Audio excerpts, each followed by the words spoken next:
Hello, everybody. Welcome to the Franco and Friends YouTube channel. My name is Mark, and on this channel, I share my experiences fathering a child on the autism spectrum.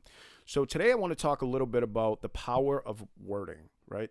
The power of positive reinforcement versus negative reinforcement and acknowledging negative behaviors. I want to talk about the difference because it's extremely powerful. And the difference is it's just unbelievable, the difference in the outcome. So I want to start this off by a little story. So I want to talk about a while back, maybe about 5 or 6 months ago, when Franco was really struggling. He was having these really negative behaviors. He was having these aggressive outbursts. He was saying bad words. And he was just having behaviors that we hadn't seen in a long, long time since he was a little kid. And we didn't know where it was coming from. But we kept getting reports from school saying he was acting out, he was getting aggressive, using bad words, not listening, not paying attention, and all these other things. And eventually it got so bad that we received a phone call one day that we had to pick him up because he had pulled the fire alarm. So it got real bad, okay? So we knew we needed to have a meeting with the school. We had to see what was going on, what was triggering this, because these were behaviors that we have not seen since he was a little boy. And it was a lot to take in, because when your child out of nowhere is having all these, aggressive outbursts, these negative behaviors out of nowhere, what seems, it's a lot to take in. It can be very stressful because you don't understand what's going on.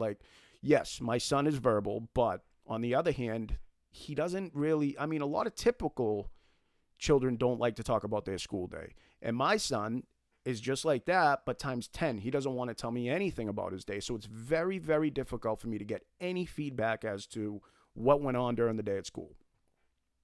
So we knew we had to have a meeting with the school. So that's what we did. We had a Zoom call with all his teachers, all his therapists, the principal, everything.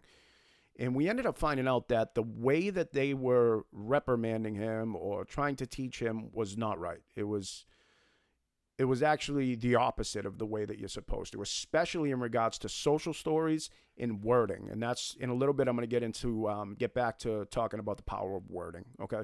But the way that they were using social story was completely incorrect. It was the opposite, okay? So let me just say, the purpose of a social story is to model the behaviors that you want to see, right?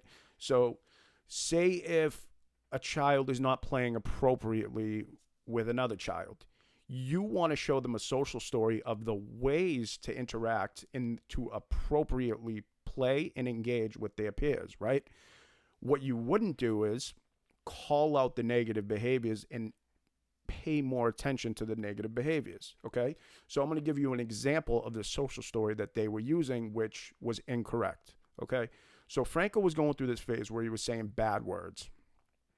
And not even so much of bad words, right? It was actually, yeah, I guess it was kind of bad words. So he started saying certain words like stupid, shut up, all these, words like that. So yes, they are bad words. But the social story that they were using was reinforcing the words that you didn't want him to say. Let me say that again. The social story that they were using, instead of using it correctly and modeling the words that they want him to use, they were reinforcing the words that they didn't want him to say. So when they read the social story to me, because Franco was going around the house, it's scripting. And if you don't know what scripting is, it's basically when your child can rehearse lines over and over and over, the same thing, maybe from a cartoon they saw, a song they heard, or just anything that they heard throughout their day. Franco would walk around the house saying, "We don't say stupid, idiot, shut up," and all these things. And I'm thinking in my head, what? Why is he saying this? And so sure enough, the social story that they were using was using the bad words they didn't want him to say. So the social story would say, "We do not use stupid, idiot, shut up," all the words, right? So you are reinforcing the words that you don't want him to say, right? The purpose is to reinforce the words you want him to say by modeling the behaviors and modeling the words to use to be a good friend, right? So it might be kind words or whatever the situation may be. So what you don't do is use the negative reinforcements, because then you are literally doing the opposite. You're reinforcing the negative words and the negative behaviors you don't want to see. Okay. So,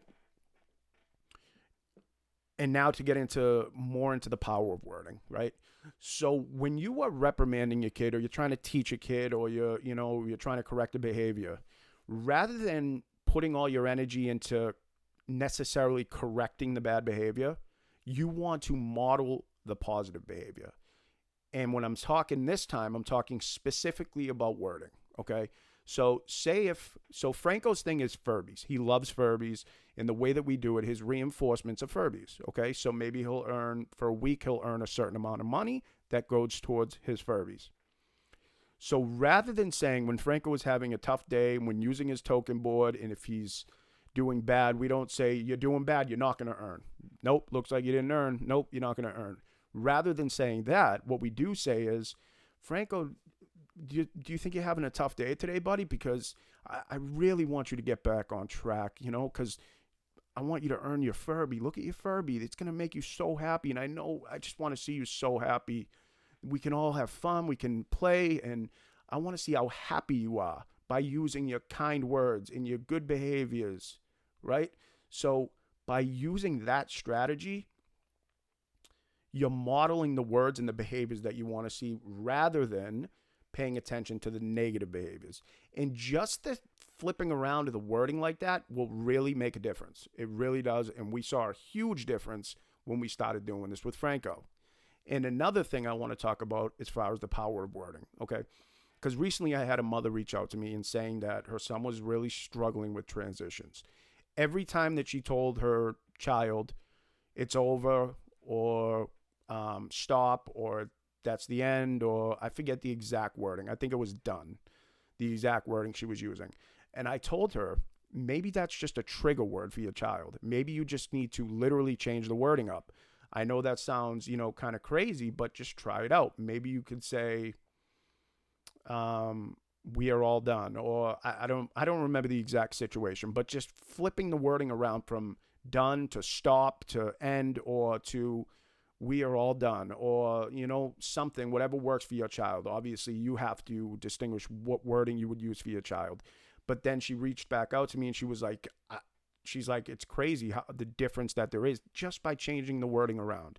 So honestly, I know I'm kind of all over the place in this video, like I always say, but I don't edit my videos. I don't go off a script. I have nothing I'm reading. I'm just talking from, just being genuine. So, and if you're looking for somebody who's going to be, very proper and perfectly laid out videos, then I'm probably not the guy you're going to want to watch, because I just share my experiences. I'm not a doctor. I'm not a therapist, nothing like that. I just share my experiences, what works, what didn't work, and my truths. This is just a true channel, So I hope that helps you guys. If you have any questions, leave your comments below. And if you like the content, please like, subscribe, and share as well. And like always, I'm wishing you the best day ever. Take care.